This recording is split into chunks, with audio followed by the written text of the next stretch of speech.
मैं आरंभ में माननीय चेयरमैन सर आपको धन्यवाद देता हूं। इतनी शांति के साथ इतना सभी ने अपने अपने लॉजिकल पॉइंट्स अच्छे तरीके से किए, बहुत अच्छे वातावरण में डिबेट हुआ, उसके लिए आपको धन्यवाद, चेयर को धन्यवाद, माननीय सभी सदस्यों को धन्यवाद। मैं उस पर आ रहा हूँ। उसके बाद में मैं माननीय सांसद सदस्यों को सबको धन्यवाद देना चाहूँगा। बहुत अच्छे सुझाव आए और कई अच्छी नोक-झोंक भी हुई। एक ऐसा ही वातावरण हमेशा रहे डिस्कशन में तो डेमोक्रेसी की वैल्यू बढ़ती है, लोगों का विश्वास इन सब इंस्टीट्यूशंस में बढ़ता है। आप सबको बहुत बहुत धन्यवाद। आपने सबने जो सुझाव दिए इसके लिए बहुत बहुत धन्यवाद।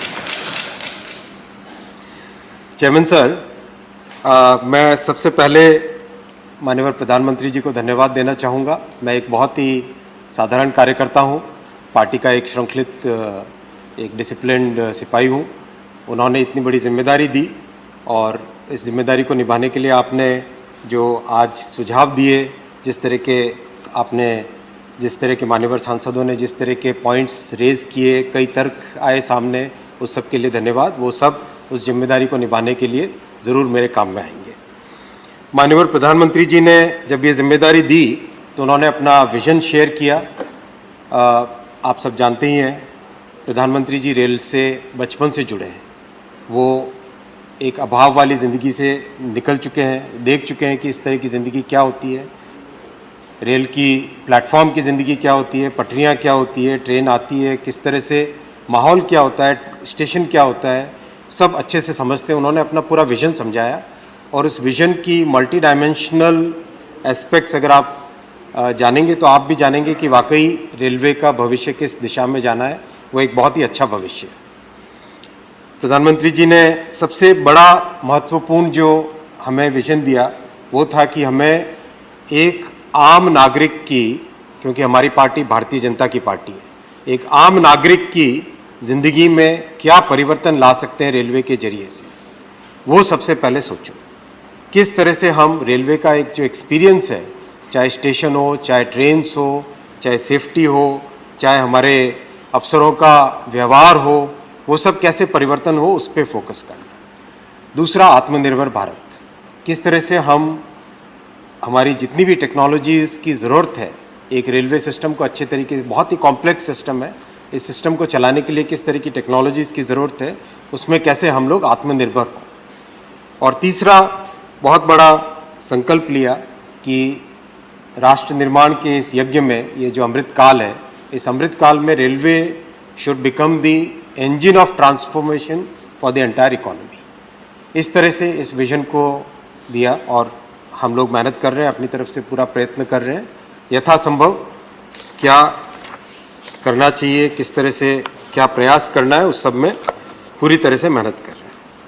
अध्यक्ष जी, सभापति जी, मान्यवर LOP साहब ने स्वयं रेल मंत्री थे, मैं बहुत उनका सम्मान करता हूं और इनके समय में कई ऐसी बातें हुई, कई ऐसे डिसीजंस हुए जो कि अगर शायद जल्दी होते तो उसका भी फ़ायदा होता। लेकिन एक परिस्थितियां ऐसी थी, इन्होंने कहा कि 2014 से ही शायद आपकी ज़िंदगी शुरू होती है।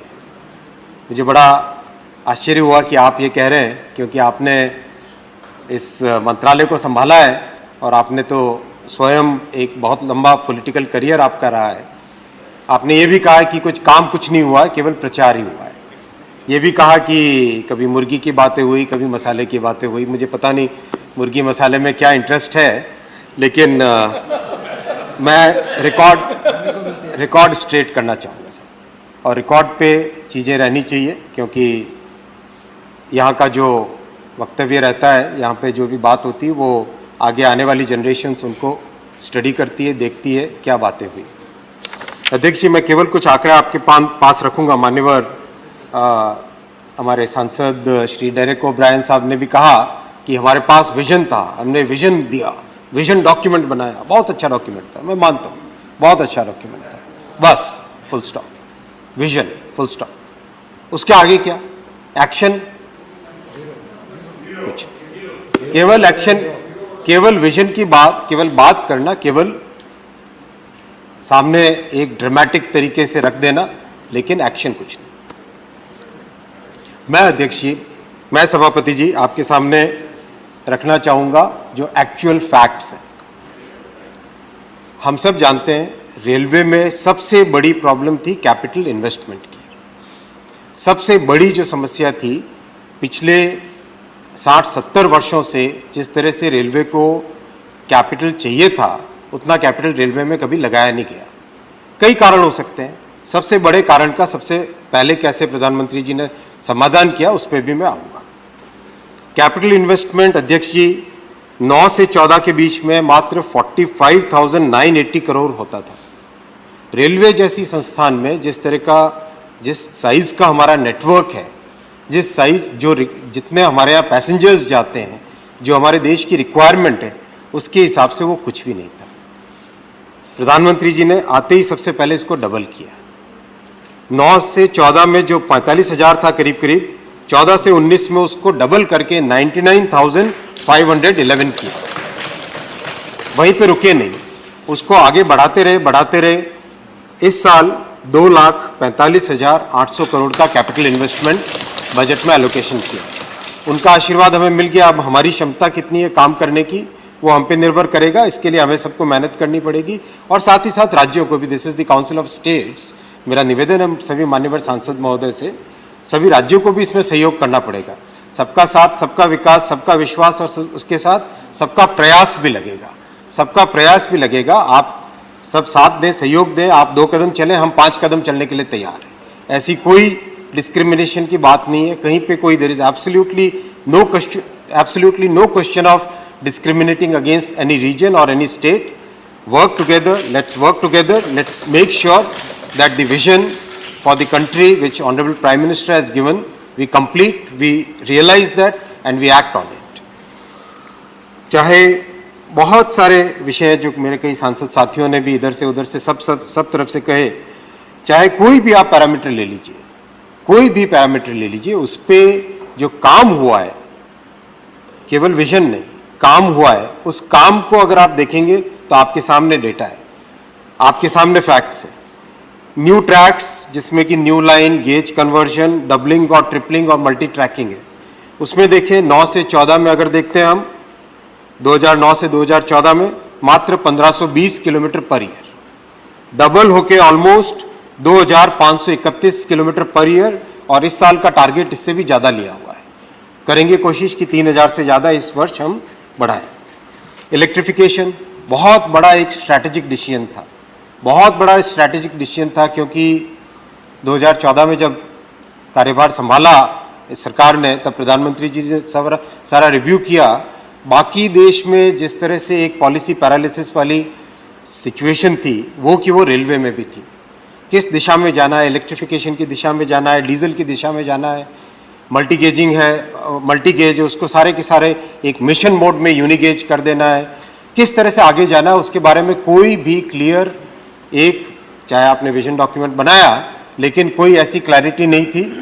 केवल मैं कई पुराने भाषण भी सुना ऑनरेबल रेलवे मिनिस्टर्स के, ये ट्रेन चलानी है, वहाँ पे ये प्लेटफॉर्म का ये करना है, इसके अलावा कोई क्लैरिटी कहीं पे नहीं थी। लेकिन प्रधानमंत्री जी ने आने के तुरंत बाद में ये बड़ा फैसला लिया, हमें डीजल से हटना है, हमें इलेक्ट्रिसिटी पे जाना है, और उसका रिजल्ट आज हमारे सामने है।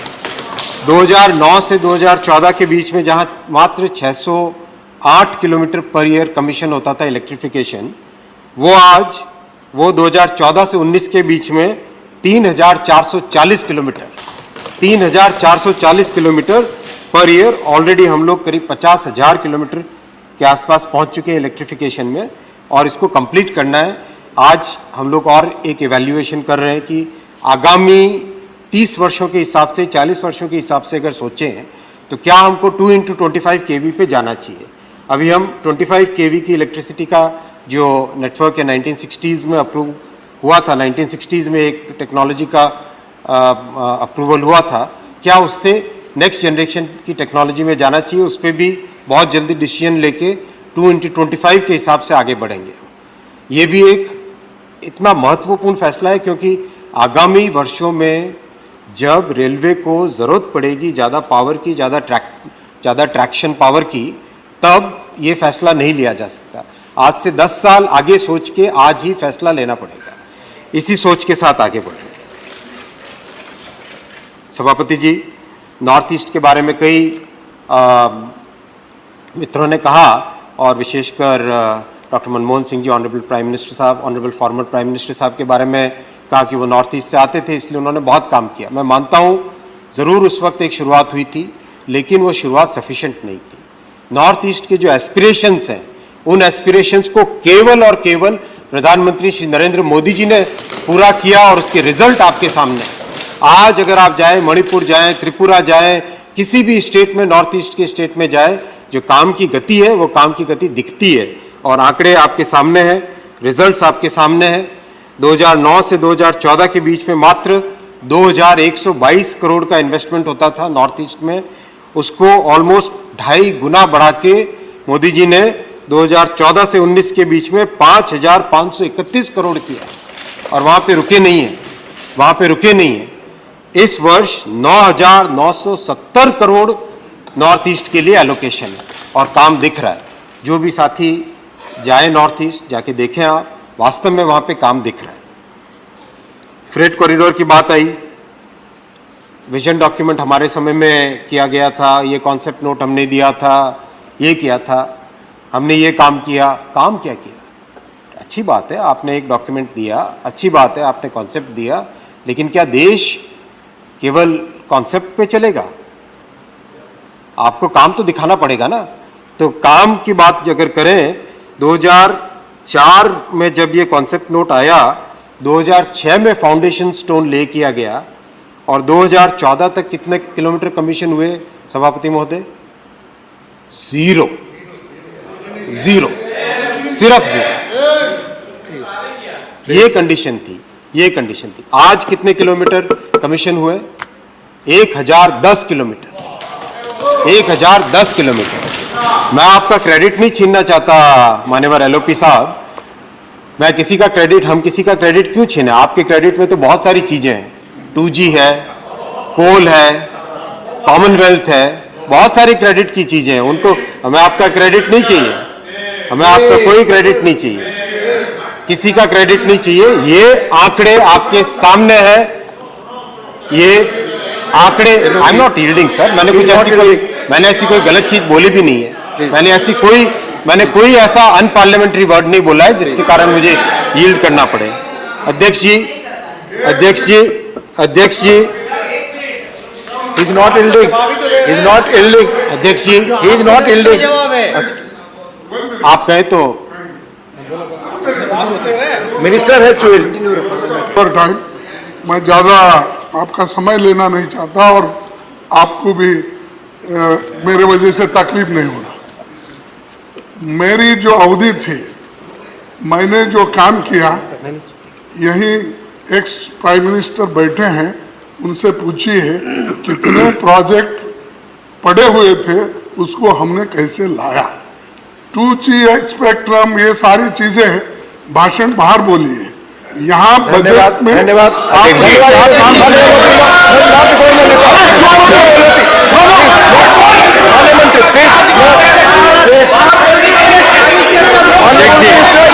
माननीय मंत्री जी, आप बोले, आपकी बात रिकॉर्ड हो जाएगी। माननीय मंत्री जी, सभापति जी, ये बात आप सबकी रिकॉर्ड करने जा रही है। माननीय मंत्री जी, सभापति जी, सभापति जी, आप सभापति जी, माननीय एलओपी, आप कल 46 सभापति जी, प्लीज सभापति जी, मान्यवर सभापति जी, एकदम आप सब 7 घंटे बहस कर चुके हैं और माननीय एलओपी साहब अब 46 मिनट बोल चुके हैं। आप प्लीज मंत्री जी को सुनिए, प्लीज। मान्यवर सभापति जी, प्लीज प्रत्येक मान्यवर सांसद ने जब भी जो भी अपना वक्तव्य रखा, जब भी अपना वक्तव्य रखा, मैंने शांति से एक मान्यवर सांसद का, मैंने शांति से एक मान्यवर सांसद का वक्तव्य सुना और इसके अलावा भी मैं सबसे निवेदन करता हूं, ओपन हाउस है हमारा ऑफिस में, आप कभी भी पधारें, कोई भी पॉइंट पे आए, किसी भी विषय पे आए, मैं चर्चा के लिए हाजिर हूं और जरूर करूंगा। और आपने जो स्पेसिफिक पॉइंट बोले, इसीलिए मुझे स्पेसिफिक जवाब देना पड़ा, वरना मैं इस बात को नहीं करता, बिल्कुल नहीं। प्लीज प्लीज प्लीज चेयर पर बैठ कर ना बोले, रिकॉर्ड पर नहीं जाके, प्लीज नो, प्लीज प्लीज आपस में बात ना करें आप, प्लीज। माननीय मंत्री जी, प्लीज प्लीज आपस में बैठकर बात ना करें, प्लीज प्लीज प्लीज। मान्यवर सभापति महोदय, मान्यवर सभापति महोदय, प्लीज। रेलवे एक यूनिक ऑर्गेनाइजेशन है। आपकी बात के अलावा कोई चीज रिकॉर्ड पे नहीं जा रही है। मान्यवर सभापति महोदय, रेलवे एक यूनिक ऑर्गेनाइजेशन है, इसका एक बहुत इंपॉर्टेंट सोशल ऑब्लिगेशन है। प्लीज, इसका एक बहुत इंपॉर्टेंट सोशल ऑब्लिगेशन है। साथ ही साथ रेलवे से ये भी अपेक्षा की जाती है कि ये कॉमर्शियली भी वायबल हो। ये दो जो बड़े कंस्ट्रेंट हैं, इन दोनों कंस्ट्रेंट्स इन दोनों कंस्ट्रेंट्स के बीच में कैसे रेलवे को आगे ले जाना है, मैं उस पे अगले करीब 10-1 मिनट तक उस विषय पे रहूंगा। माननीय सभापति जी, आज भारतीय रेलवे करीब 800 करोड़ पैसेंजर्स साल में लेके जाती है। 135 करोड़ की हमारी जनसंख्या है, कई पैसेंजर्स एक से अधिक बार ट्रैवल करते हैं, तो 800 करोड़ पैसेंजर्स पे आज हम लोग हैं। कई वर्षों तक हम लोग करीब 1,000 मिलियन टन के आसपास थे। पिछले 4-5 वर्षों में बहुत इसमें मेहनत हुई, काम हुआ और 1200 पे आए। 1200 के बाद में इस बार हम अंदाजन है करीब 31 मार्च तक हम लोग 1400 मिलियन टन पे पहुंचेंगे। ये भी अपने आप में गर्व की बात है, क्योंकि विश्व में केवल 3 देश हैं, यूएस, रशिया और चाइना, जो कि इतनी बड़ी, जो माननीय एलओपी साहब ने भी चर्चा की थी, जो इस इतनी बड़ी मात्रा में माल की ढुलाई करते हैं, फ्रेट कार्गो कैरी करते हैं। हम लोग करीब अब टॉप 2 में रहेंगे 1400 के बाद में, 1400 को क्रॉस करने के बाद में। करीब 2 लाख करोड़ का रेवेन्यू है और करीब 2,40,000 करोड़ का कैपिटल इन्वेस्टमेंट का बजट है। 1 करोड़ का करीब रेल परिवार है। इसको अगले 10 वर्षों में जो हमारे देश की एस्पिरेशंस है, हमारे नागरिकों की एस्पिरेशंस है, भारतीय जनता की जो एस्पिरेशंस है, हमारे आने वाली जनरेशन्स की जो एस्पिरेशंस है, इसको अगर पूरा करना है तो हमको आने वाले 10 वर्षों में टारगेट करना पड़ेगा कम से कम 800 करोड़ से 1000 करोड़ पैसेंजर्स पे जाएं हम लोग। 1400 मिलियन टन से 3000 मिलियन टन पे जाने का एस्पिरेशन लेना पड़ेगा। अगर वो नहीं लेंगे तो हम कभी भी पैसेंजर्स की जो प्राइस है, पैसेंजर का फेयर है, उसको क्रॉस सब्सिडाइज नहीं कर पाएंगे। इसके लिए कार्गो को हमें कम से कम 2 गुना 2.5 गुना बढ़ाना पड़ेगा। फ्रेट चार्ज नहीं, अमाउंट, वॉल्यूम। करीब 3.5 लाख करोड़ रेवेन्यू पे पहुंचना पड़ेगा और करीब 3 लाख करोड़ का इन्वेस्टमेंट हर साल करना पड़ेगा, तभी जाके इस देश की एस्पिरेशंस को हम लोग मीट कर पाएंगे। इस सब को करने के लिए सबसे पहले इस सब को करने के लिए आज क्या स्टेप्स लिए जा रहे हैं, ये स्टेप्स अगर आज हम लेंगे तभी जाके इसके रिजल्ट्स आने वाले 2-3 वर्षों में, 4 वर्षों में, 5 वर्षों में आने लगेंगे। सबसे पहला यात्रियों की दृष्टि से, आम हमारे भारतीय जनता की दृष्टि से, आम नागरिकों की दृष्टि से सबसे पहले क्या? सबसे पहले स्टेशंस। आपने देखा माननीय अध्यक्ष जी, माननीय सभापति जी, 2014 से पहले किस तरह की गंदगी रहती थी। आज किसी भी स्टेशन पे जाए, जो भी माननीय सांसद मिलते हैं मेरे से, सभी कहते हैं, मानते हैं आज सफाई है। और सफाई के पीछे कई चीज़ें, एक तो साफ सफाई, स्टेशंस में कई तरह के परिवर्तन, बायो टॉयलेट्स, करीब 2.5 लाख से ज़्यादा बायो टॉयलेट्स लगाना, इस तरह के कई सारे प्रयास हुए। साथ ही साथ एक्सपेरिमेंटल, हमें किसी बाहर के मॉडल को तो लाके या थोप नहीं सकते, हमें अपनी ज़मीन के हिसाब से, अपनी परिस्थितियों के हिसाब से अपना खुद का एक मॉडल डेवलप करना होता है। 2 स्टेशंस बहुत सफल तरीके से वर्ल्ड क्लास बने, गांधीनगर और रानी कमलापति। अब उससे जो लर्निंग्स मिली है, उन लर्निंग्स से, उनसे जो सीखने को मिला, उससे हम कैसे आगामी वर्षों में, आगामी महीनों में 40, 50, 60 स्टेशन किस तरह से ले और उससे एक इस तरह से जो रैपिड कंस्ट्रक्शन की टेक्नोलॉजी है उसको हम जल्दी से जल्दी सीखें और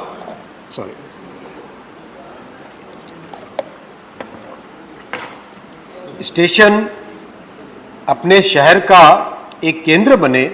स्टेशन केवल पैसेंजर्स के लिए ना हो बल्कि साथ ही साथ शहर के अंदर जितने लोग हैं उनके लिए भी हो, एक आने जाने की जगह हो, अच्छे रेस्टोरेंट्स हो, उसमें इस तरह की व्यवस्था बने कि उस शहर की जो खास चीज़ें हैं उन चीज़ों को भी उस स्टेशन पे उपयोग करने को मिले और आने जाने वाले पैसेंजर्स उसका उपयोग कर सके। इस सब धारणा को लेके एक वन स्टेशन वन प्रोडक्ट का इस बार बजट में अनाउंसमेंट किया गया है। उस पर ऑलरेडी काम चालू हो गया है। करीब हर एक जोनल रेलवे में एक स्टेशन को भी पायलट के तौर पे लिया जा रहा है और बहुत अच्छे सुझाव आए हैं देश भर से।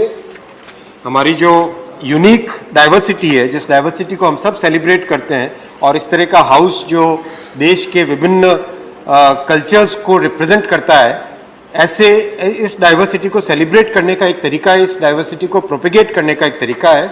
जैसे मधुबनी पेंटिंग्स हुई, फिर एतिको पक्का टॉयज़ हुए विशाखापट्टनम के, हैंडलूम साड़ीज़ हावड़ा में, असमीज़ गमछा, आपके Tirupati Kalamkari sari, silver and stone jewellery of Jaleshwar Orissa के नॉर्दर्न पार्ट में, राजकोट का टेराकोटा, कई तरह की कोटा में कोटा की डोरिया टेक्सटाइल, बिलासपुर का डोकरा बेल मेटल, इस तरह से कई सारे, जयपुर का सांगनेरी प्रिंट, कई तरह के जो लोकल प्रोडक्ट्स हैं उनको स्टेशन पे लाके आने जाने वाले यात्री भी उसकी उपयोग करें और साथ ही साथ उस स्टेशन के माध्यम से अपने शहर की एक डाइवर्सिटी को दिखाने का भी मौका मिले। तो ये पैसेंजर्स की दृष्टि से स्टेशन के बाद में आता है इम्पॉर्टेंट विषय आता है, वो है ट्रेन्स का। 1950 की टेक्नोलॉजी थी, 1950-1960 की टेक्नोलॉजी थी आईसीएफ की। उसके बाद में 1970-1975 की टेक्नोलॉजी आई एलएचबी की। बाद में कोई चेंज नहीं आया, कोई विशेष परिवर्तन नहीं आया, कोई टेक्नोलॉजिकल प्लेटफॉर्म चेंज नहीं किया गया। 2017 में प्रधानमंत्री जी ने संकल्प लिया, हमें हमारे देश में हमारे ही इंजीनियर्स द्वारा डेवलप करनी है एक ऐसी वर्ल्ड क्लास ट्रेन जो दुनिया में टक्कर दे, दुनिया उसका लोहा माने। सभापति जी, गर्व की बात है, हमारे इंजीनियर्स ने डेवलप किया। 2017 में ये संकल्प लिया गया। 2019 में 2 वर्षों के अंदर अंदर, जनरली मुझे थोड़ा बहुत इंजीनियरिंग का ज्ञान है, भूल चुका हूँ पढ़ाई अपनी, लेकिन थोड़ा बहुत समझ है। इस तरह की टेक्नोलॉजी को डेवलप करने में जनरली 4 से 5 या 4 से 7 वर्ष लगते हैं, लेकिन मेहनत की दिन रात। 2019 में पहली 2 वंदे भारत निकली। अभी तक करीब 10 लाख किलोमीटर से ज़्यादा चल चुकी है दोनों रेक्स। बहुत सारे उसमें मॉडिफिकेशंस आए, क्योंकि जब भी नई टेक्नोलॉजी आती है, नई टेक्नोलॉजी को प्रूव करने में टाइम लगता है। उसको प्रूव करने के बाद में इस बार लाल किले से माननीय प्रधानमंत्री जी ने 75 ट्रेन 2013 तक मैन्युफैक्चर करने का संकल्प दिया और ये पिछली ट्रेन से बेटर वर्जन होगी। वो वर्जन 1 था, ये वर्जन 2। और उसके बाद में जब सक्सेस दिखी नई ट्रेन्स की डिज़ाइन में, जिस तरह से प्रोग्रेस अभी चल रही है डिज़ाइन और मैन्युफैक्चरिंग में, उसके बाद में इस बजट में 400 वंदे भारत का अनाउंसमेंट हुआ है। और पूरी हमें कई मान्यवर सांसदों ने, शायद ऑनरेबल एलओपी साहब ने कहा कि केवल 2 ट्रेन चलाई अब तक। 2 नई ट्रेन की बात है, 2 नई ट्रेन। ये आप पिछले 40 वर्षों में भी तो बना सकते थे, क्या आपने बनाई? अध्यक्ष जी, कोई भी नई टेक्नोलॉजी आती है, बात ना करें आपस में प्लीज। कोई भी नई टेक्नोलॉजी आती है, उसमें समय लगता है और उसको प्रूव करना पड़ता है। चाहे आप उदाहरण लें जापान की बुलेट ट्रेन का, 1992 में E2 सीरीज आई, 1997 में E3 सीरीज आई। यानी कोई भी एक सीरीज अगर बनती है, वो प्रूव होती है, चलती है, उसका एक्सपीरियंस कैसा होता है, देखने के बाद में फिर उसका नया वर्जन आता है। इसी तरह से इंजीनियरिंग की डेवलपमेंट तो ऐसे ही होती है। 2011 में जाके E5 आई। तो इस तरह इस तरह से कोई अगर प्रश्न लगाए कि केवल 2 ही आपने चलाई, तो उनको ये भी तो देखना चाहिए अपने पास्ट में, अपने ही इतिहास में, कि इससे पहले क्या किया। क्या हम 1970s में ही हमें इलेक्ट्रिकल मल्टीपल यूनिट्स में नहीं जाना चाहिए था? जब सारी दुनिया 1990s में EMU की तरफ शिफ्ट हो चुकी थी, तो हम क्यों नहीं शिफ्ट हुए? हम क्यों लोकोमोटिव के हिसाब से ही चलाते रहे ट्रेन्स को? तो ये जो प्रश्न है, ये प्रश्न आज मान्यवर LOP साहब पूछते हैं, लेकिन अपने पीछे भी इतिहास में भी देखना चाहिए। अध्यक्ष जी, बुलेट ट्रेन पे बहुत सारे प्रश्न आए, कई तरह की बातें हुई और कई तरह के प्रश्न चिन्ह भी लगे कि क्या ज़रूरत है बुलेट ट्रेन की, क्यों हमें। अध्यक्ष जी, सभापति जी, मैं छोटा सा इस सदन के सामने प्रश्न रखना चाहूँगा कि हमारे नेक्स्ट जनरेशन की एस्पिरेशंस क्या है? क्या हमारी एस्पिरेशंस में आधुनिक होना नहीं है? क्या हमारी एस्पिरेशंस में हमें टेक्नोलॉजिकल प्रोग्रेस करना नहीं है? क्या हमारी एस्पिरेशंस में एक affordable journey, affordable good quality journey नहीं है? है ही। आप किसी भी नौजवानों से पूछिए, आप किसी से भी पूछिए, हर कोई चाहता है कि ट्रेन में ट्रैवल करे, लेकिन ट्रेन्स एक जमाने की गति से, एक जमाने के तरीके से चलती आ रही थी, इसलिए बहुत बड़ी जनसंख्या जो चाहते हुए भी ट्रेन में आज नहीं जाती है, जो चाहते हैं कि ट्रेन में जाए लेकिन नहीं जा पाते। ट्रांसपोर्ट इकोनॉमिक्स को अगर देखें तो 1000 किलोमीटर से ज़्यादा के लिए air is the most suitable, लेकिन भारत जैसे देश में जहाँ 135 करोड़ जनसंख्या है, जहाँ 800 करोड़ ट्रिप्स आज भी है, जो कि 1000 करोड़ की तरफ बढ़ने वाली है, उसमें हमें लेटेस्ट टेक्नोलॉजी की चीज़ों को अडॉप्ट करना ही होगा। दुनिया भर में 25 देशों ने ऑलरेडी हाई स्पीड को, bullet is a colloquial name, उसका भी एक इतिहास है। सेकेंड वर्ल्ड वॉर से पहले जो जापान ने ट्रेन बनाने की कोशिश की थी 160 kmph की, जो कि आज हमारी वंदे है उसके हिसाब से, तो तब उसका नाम उन्होंने बुलेट ट्रेन दिया था। कुछ उसका एग्जैक्ट नाम भी है शायद दांगान रेशा डायरेक्ट भाई को पता होगा पक्का, दांगान रेशा 1939 में। तो वही नाम फिर बाद में वर्ल्ड वॉर हुआ, तो वर्ल्ड वॉर के कारण में उसका बुलेट ट्रेन का प्रोजेक्ट प्रैक्टिकली शेल्व हो गया, आगे प्रोग्रेस नहीं हुई। फिर 1960s में, लेट 1950s में, 1964 में जाके शिंकानसेन के नाम से आई। शिंकानसेन का अगर लिटरल ट्रांसलेशन देखोगे तो that is new trunk line, लेकिन जो बुलेट ट्रेन पहले का नाम चल रहा था वही कोलोकियली उसी नाम से लोग जानने लगे। वो ट्रेन्स आज जापान में E5 सीरीज चल रही है, उसी ट्रेन्स को भारत में ला रहे हैं। और साथ ही साथ सभापति जी, entire civil work, track work, सारा का सारा भारत के इंजीनियर्स कर रहे हैं, भारत की कंपनियां कर रही है। ये टेक्नोलॉजी को एब्जॉर्ब करने का एक तरीका है। बातें आई, हर 100 मीटर के बाद में जियो टेक्निकल इन्वेस्टिगेशन किया गया है एंटायर सॉइल का, एंटायर स्ट्रेच का। कहीं पे कोई कॉम्प्रोमाइज नहीं किया गया, कोई शॉर्टकट नहीं लिया गया। एशिया की सबसे बड़ी जियो टेक्निकल लेबोरेटरी स्थापित हुई है सूरत में। इस प्रोजेक्ट के लिए एशिया की सबसे बड़ी जियो टेक्निकल लेबोरेटरी स्थापित हुई है सूरत में। आज और जो प्रोग्रेस हो रही है, उस प्रोग्रेस के चलते आज करीब 8 kilometre per month pillars cast हो रहे हैं। 29 किलोमीटर के पिलर्स कास्ट हो चुके हैं। क्लोज टू 80 किलोमीटर के इसमें फाउंडेशन कास्ट हो चुका है। अब आगे जब, और इंजीनियर्स की टीम बहुत इसको अच्छे से सोच समझ के कर रही है कि आगे मानसून जब आएगा तो मानसून में फाउंडेशन का काम करना मुश्किल होता है। इसके लिए अभी पहले पिलर्स ज़्यादा कास्ट करो, जब मानसून का पीरियड आएगा तो गर्डर और वायडक्ट ऊपर वाला कंप्लीट करेंगे। तो बहुत अच्छी प्रोग्रेस चल रही है, हमें गर्व करना चाहिए। ऐसे प्रोजेक्ट्स के कारण देश की दिशा बदलती है। ऐसे प्रोजेक्ट्स को कोई वैनिटी प्रोजेक्ट्स बोले तो ये शर्म की बात है। मुझे नहीं लगता है कि ऐसा कहना चाहिए, क्योंकि जब दिल्ली मेट्रो आया था माननीय सभापति जी, तब भी इसी तरह की बातें हुई थी। जब मैं श्रद्धेय अटल जी के साथ काम करने का मुझे सौभाग्य मिला, जब 4 लेन की बात आई थी, जब गोल्डन क्वाड्रिलेटरल की बात आई थी, तब भी कहा जाता था कि कहाँ देश में गोल्डन क्वाड्रिलेटरल की जरूरत है, क्यों कोई 54,000 करोड़ खर्च करेगा। ऐसी बातें देखिए करना आसान होता है, क्वेश्चन करना आसान होता है, लेकिन हिम्मत के साथ किसी प्रोजेक्ट को लेके कंसेप्चुअलाइज करके उसको एग्जीक्यूट करना, वो एक बड़ी बात होती है। वो है हमारी सरकार की। आपकी सरकार केवल विजन रखती थी, हमारी सरकार एग्जीक्यूट करती है, काम करती है और हर एक पॉइंट पे एक बारीकी से देख के उसको आगे लेके जाती है। अध्यक्ष जी, मैं भारत की संस्कृति के बारे में एक विषय रखूंगा। प्रधानमंत्री जी ने कहा कि देखो दुनिया में किस तरह से छोटी चीज होती है, उसका लोग अपने देश में बहुत एक अच्छे तरीके से उसका वर्णन करते हैं, बहुत अच्छे तरीके से अपने कल्चर को दिखाते हैं। जबकि भारत की संस्कृति इतनी गौरवमयी है, इतनी गरिमामयी है, इतनी डाइवर्स है, उसको दिखाने का माध्यम रेलवे एक बहुत अच्छा हो सकता है। इसीलिए भारत गौरव के नाम से एक नई श्रृंखला चालू की है।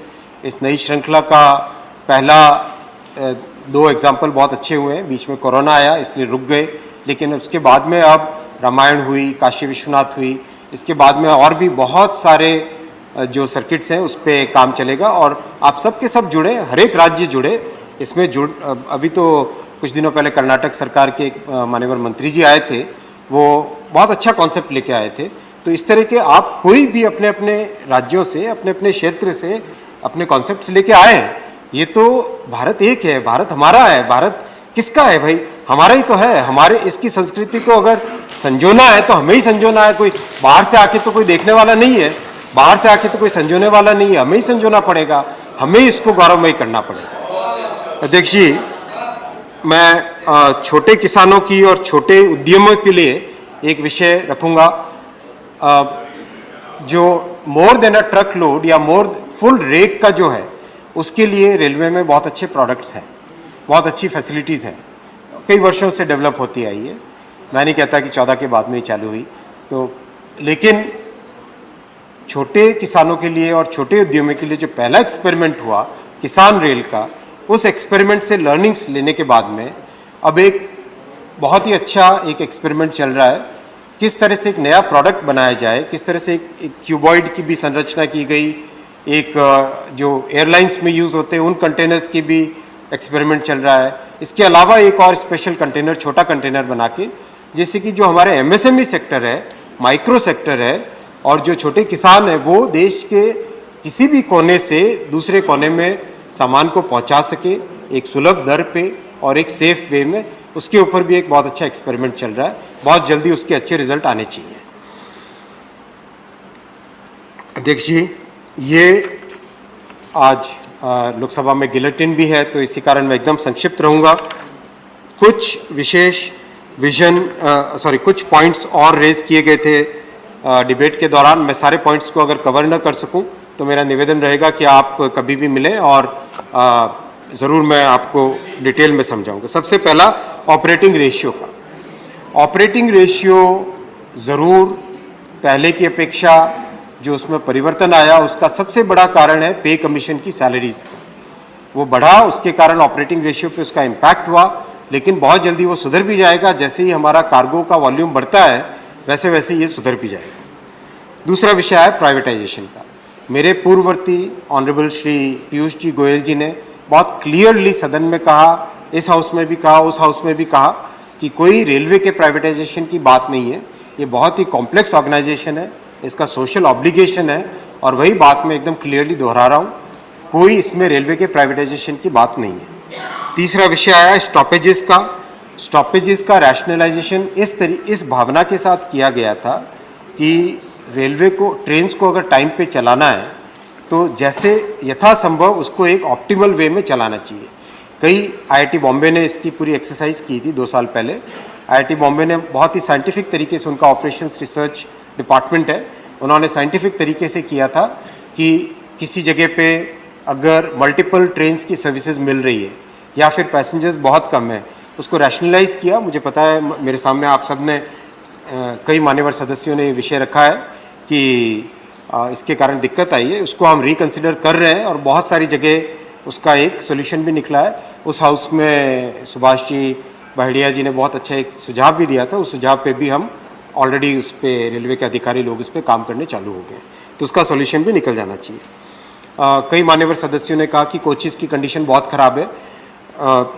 ज़रूर पहले वाले ICF के कोचेस की दिक्कत थी, लेकिन जिस गति से अभी नए LHB कोचेस बन रहे हैं, इस साल का टारगेट करीब करीब 5000 से अधिक कोचेस बनाने का टारगेट है।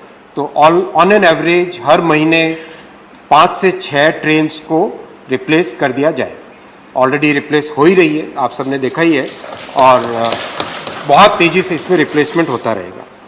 एम्प्लॉयमेंट की बात आई, एम्प्लॉयमेंट में मैं तथ्य रखना चाहूँगा सबके सामने, क्योंकि किसी ने कहा कि आपने तो पूरा एम्प्लॉयमेंट ही बंद कर दिया, किसी ने कहा कि रेलवे में तो अब कोई एम्प्लॉयमेंट ही नहीं होता, बंद ही हो गया, बैन हो गया। ऐसी कोई बात नहीं है, रिक्रूटमेंट चल रहा है। माननीय सभापति जी, 9 से 14 में 2,42,709 अपॉइंटमेंट्स हुए थे। उसके बाद में 14 से अब तक ऑलरेडी 3,44,646 अपॉइंटमेंट्स हो चुके हैं। साथ ही साथ अभी चल रहा है 1,40,713 पोजीशंस पे रिक्रूटमेंट चल रहा है।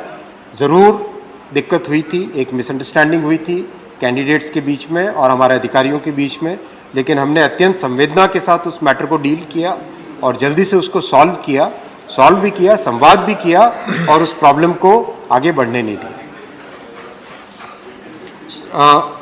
डिस्क्रिमिनेशन की बात आई, सारे के सारे राज्यों का किस राज्य को अलॉटमेंट है,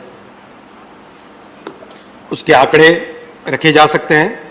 समय की मर्यादा है, तो मैं सभी एक एक स्टेट का नहीं रखूंगा आंकड़ा, लेकिन किसी भी स्टेट के साथ कोई डिस्क्रिमिनेशन की बात नहीं है। माननीय सभापति महोदय, बहुत क्लियरली मैं रिक्वेस्ट करूंगा सबसे, आप लैंड एलोकेशन में, लैंड एक्विजिशन में हमारी मदद कीजिए। आप 2 कदम चलेंगे, हम 5 कदम आपके साथ चलने के लिए तैयार हैं। प्लीज नो, प्लीज पेशेंस रखो। No please. नई जोन्स की बात आई, प्लीज। नई जोन्स की बात आई, प्लीज प्लीज। नई जोन्स और नई डिविजन्स की बात आई। मैं आपको साइंटिफिकली और बहुत ही ट्रांसपेरेंटली सबके सामने रखना चाहूँगा, कहीं पर भी रीजनल बेसिस पे जोन बनाने की हमें बात नहीं करनी चाहिए। अगर हम रेलवे के हितैषी हैं, अगर हम देश के हितैषी हैं, तो हमें रेलवे को ऑपरेशनल बेसिस पे ही चलते रहना देना चाहिए। उसमें कभी भी रीजनलिज्म लाने की हमें ज़रूरत नहीं है। जो पार्लियामेंट में कमिटमेंट किया गया है साउथ कोस्ट का, वो भी ऑनरेबल आचार्य साहब ने कहा था कि क्या वो रीजनल बेसिस पे, वो भी रीजनल बेसिस पे नहीं होगा। उसमें भी जो कमिटमेंट किया गया, उस कमिटमेंट को पूरा किया जाएगा और उस पर काम तेज़ी से, अभी पिछले 6 महीने में अच्छी प्रोग्रेस भी हुई है साउथ कोस्ट में, साउथ कोस्ट रेलवे में। बात आई सोशल रिस्पॉन्सिबिलिटी पे, क्वेश्चन किया गया था। रेलवे ने कई वर्षों तक अपने फेयर्स बहुत ही वाजिब रखे हैं। आज पैसेंजर्स को यात्री सेवाओं में 1 रुपये 16 पैसा, ऐसा कैलकुलेशन ऑफिसर्स ने किया है, 1 रुपये 16 पैसे कॉस्ट आती है, लेकिन हम चार्ज करते हैं केवल 48 पैसे। करीब 62,000 करोड़ का social obligation subsidy passenger fares पे दी जाती है और ये हमारी संवेदनशील सरकार है, हम उसके ऊपर निर्भर है, उस पर कायम है, उसमें कोई प्रश्न नहीं है। सेपरेट बजट की बात आई, सेपरेट बजट की बात इसलिए ज़रूरी थी, जो मैंने शुरू में कहा कि रेलवे की सबसे बड़ी समस्या थी इसमें इन्वेस्टमेंट की कमी। कैपिटल इन्वेस्टमेंट के बिना रेलवे का डेवलपमेंट हो नहीं सकता था। तो पुरानी जो व्यवस्था थी, उस व्यवस्था में जनरल बजट से जितना भी आता था, उसके अगेंस्ट कुछ तो डिविडेंड देना पड़ता था रेलवे को और कुछ उसके ऊपर कैपिटल चार्ज पे इंटरेस्ट भी लगता था। तो वो एक ऐसी व्यवस्था थी जिस व्यवस्था के कारण रेलवे में कभी भी इनफ कैपिटल आ ही नहीं पाया। तो रेलवे में कैपिटल सफिशिएंट आए, इसके लिए प्रधानमंत्री जी ने निर्णय लिया था और ये दुनिया भर की यही व्यवस्था है। ऐसा नहीं है कि कोई अनूठी व्यवस्था है, दुनिया भर में इसी तरह का है कि जो देश का बजट होता है उसी बजट से कैपिटल इन्वेस्टमेंट का प्रावधान किया जाता है। इसी के कारण इस रेल बजट को जनरल बजट में मर्ज करने के कारण ही आपने देखा कि आज हम 2.5 लाख करोड़ की कैपिटल इन्वेस्टमेंट की एलोकेशन कर पाए, जो कि पुरानी व्यवस्था में संभव ही नहीं था। ये बहुत ज़रूरी स्टेप था, इसमें कहीं किसी को ये डाउट करने की ज़रूरत नहीं कि उससे हमारी रेलवे की इम्पोर्टेंस कम होगी। रेलवे की इम्पोर्टेंस कम नहीं हुई, बल्कि इसके रेलवे की व्यवस्था में और ज़्यादा इसमें फैसिलिटी बढ़ी, सुधार ही आया इससे। सिल्वर लाइन की बात आई, सिल्वर लाइन की बात आई। सिल्वर लाइन प्रोजेक्ट अध्यक्ष जी केरला का एक बहुत ही कॉम्प्लेक्स प्रोजेक्ट है और मैं बहुत ही जिम्मेदारी के साथ यहाँ पे कहना चाहता हूँ कि किसी भी 63,000 करोड़ के प्रोजेक्ट, 63,000 करोड़ का स्टेट गवर्नमेंट का एस्टिमेट है, लेकिन हमें लगता है कि 1 लाख करोड़ से ऊपर जाएगा। वो 200 किलोमीटर पर आवर की स्पीड के हिसाब से बनाया गया है और इंटर ऑपरेबल नहीं है, यानी उन ट्रैक्स पे दूसरी ट्रेन्स नहीं चल सकती। उसको स्टैंडर्ड गेज के हिसाब से बनाया जा रहा है, तो स्टैंडर्ड गेज पे ब्रॉड गेज की गाड़ी नहीं चल सकती। और भी कई सारे टेक्निकल प्रॉब्लम्स हैं, तो उन सब प्रॉब्लम्स को, उन सब, और इकोलॉजिकल इश्यूज भी हैं, एनवायरमेंटल इश्यूज भी हैं, पब्लिक का भी एक बहुत सीरियस एजिटेशन है। मेरा निवेदन है, मेरे केरल से आए हुए, चाहे इधर के हो या इधर के हो, सभी भाइयों से मेरा एक ही निवेदन है कि सभी मान्यवर सांसदों से ये एक ही निवेदन है कि इसको संवेदना के साथ सिस्टमेटिकली एक बहुत ही सही तरीके से सोच समझ के आगे ले जाना चाहिए। इसमें कोई जल्दबाजी न करें, पर जो भी फैसला होगा वो फेयर डिसीजन होगा, ऐसा मेरा आप सबसे निवेदन है कि इसमें कहीं पर आप मन में कोई डाउट न लाए। एक फैसला फेयर होगा, अच्छा फैसला होगा जो केरल के हित में होगा।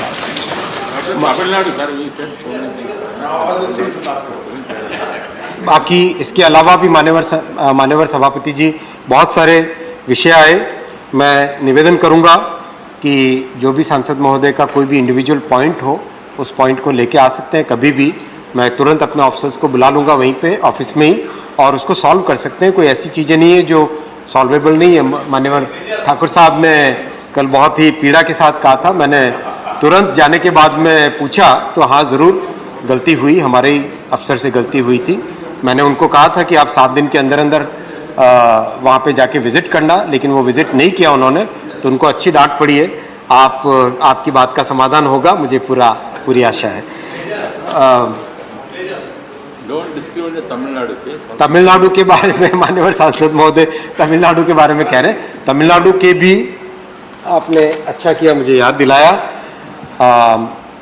Honourable chairman sir, there are 21 projects with a length of about 1,411 kilometers. Project cost estimated to be about 20,443 crore. The allotment made for the state is about 3,800 crore, not 58 or somebody used the word 380 crore. It is 3,800 plus crore, and that's the record allocation for Tamil Nadu. It has never been done in that much amount. But my request to the government of Tamil Nadu is, through Honorable Chairman Sir, that the 1,544 hectare land that is required, please help us acquire the land. Only 200 odd hectare has been acquired so far. Much more help is needed from the government of Tamil Nadu. Then only the projects can succeed. That is why I requested. And the government. Honorable Chairman Sir, मैं इसी सदन में कहना भी चाहूँगा, मैं नाम नहीं लूँगा, लेकिन कई ऐसे स्टेट गवर्नमेंट से जो कि बहुत प्रोएक्टिव होके लैंड एक्विजिशन में, लॉ एंड ऑर्डर में मदद भी कर रहे हैं, तो वहाँ पे प्रोग्रेस भी बहुत अच्छी है। और रेलवे का तो ऐसा है कि अगर प्रोग्रेस हुई तो नेचुरली एलोकेशन अगली बार बढ़ाने में सुविधा रहती है, मदद रहती है। तो इसी तरह की, इसी विजन के साथ, इन्हीं पॉइंट्स के साथ हम लोग आगे बढ़ रहे हैं। बहुत सारे विषय रहेंगे, प्लीज मैं शेष में मैं अंतिम 2-3 मिनट प्लीज ऑनरेबल एलओपी साहब, you are such a senior person, kindly please honourable chairman sir, मैं शेष में सिर्फ भारत के इंजीनियर्स की और आत्मनिर्भर भारत की एक और उपलब्धि आपके सामने रखना चाहूँगा। वो है ऑटोमेटिक ट्रेन प्रोटेक्शन सिस्टम कवच। कई वर्षों से देश की रेलवे की एक ज़रूरत थी, जो कि आप एक विजन डॉक्यूमेंट में रखते थे, लेकिन प्रधानमंत्री श्री नरेंद्र मोदी जी ने अपने ही इंजीनियर्स को इंस्पायर करके एक ऐसा सिस्टम डेवलप किया जो आज वर्ल्ड में उसकी चर्चा हो रही है। जैसे वंदे भारत की चर्चा हो रही है, वैसे ही कवच की चर्चा हो रही है। और हमें अपने इंजीनियर्स को क्वेश्चन करने के बजाय हमें उनके ऊपर गर्व करना चाहिए, हमारे टैलेंट पे गर्व करना चाहिए। उसी गर्व के लिए, और हमारी सरकार इस विश्वास रखती है अपने इंजीनियर्स की टैलेंट पे, इसीलिए मैं स्वयं ट्रेन में चढ़ा कि देखें, जो ट्रेन में चढ़ने से पहले हमारे जनरल मैनेजर साहब बोल रहे थे, साहब आप मत चढ़ो, कोई बात नहीं, ट्रेन को चलने दो। लेकिन सच में इतना अच्छा सिस्टम डेवलप हुआ है। इस सदन में उन इंजीनियर्स की हौसला बढ़ाई के लिए मैं निवेदन करूंगा, आप सभी उनका हौसला बढ़ाएं। तो इस तरह से इस मल्टी डायमेंशनल विजन के साथ माननीय सभापति महोदय, रेलवे आगे बढ़ रही है। डायरेक्ट ब्रायन साहब, माननीय सांसद जी कह रहे थे पीएमओ का डिस्कशन है। हाँ, हमें गर्व है, हमें प्रधानमंत्री जी गाइड करते हैं, एडवाइस करते हैं आगे की सोचने की। आपकी तरह नहीं जहां पे कोई एक एक्स्ट्रा कॉन्स्टिट्यूशनल अथॉरिटी से डिसीजन लेने जाना पड़ता था। प्रधानमंत्री जी कॉन्स्टिट्यूशनल अथॉरिटी है, कॉन्स्टिट्यूशनल अथॉरिटी है, उनका हक है, संविधान में है। उसके हिसाब से हम उसके हिसाब से अगर उनकी गाइडेंस लेते हैं तो इसमें आपको कोई कटाक्ष करने की जरूरत नहीं है। धन्यवाद।